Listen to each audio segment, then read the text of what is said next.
Apektado ng shear line o pagsasalubong ng mainit at malamig na hangin ng ilang bahagi ng bansa na magdudulot ng pag-ulan hanggang bukas. Pinabubuo naman ni Pangulong Bongbong Marcos ang isang task force para tulungan ang mga apektado ng pagputok ng Bulkang Kanlaon.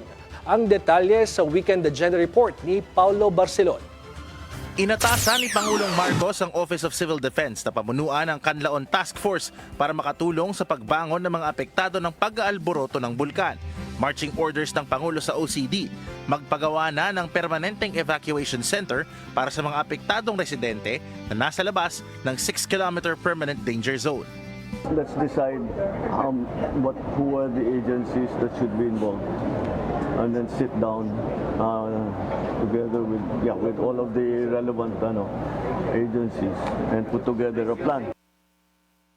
Halos 3,000 pamilya ang apektado sa ngayon na posibleng lumobo pa sakaling iakyat sa Alert Level 4 ang Kanlaon.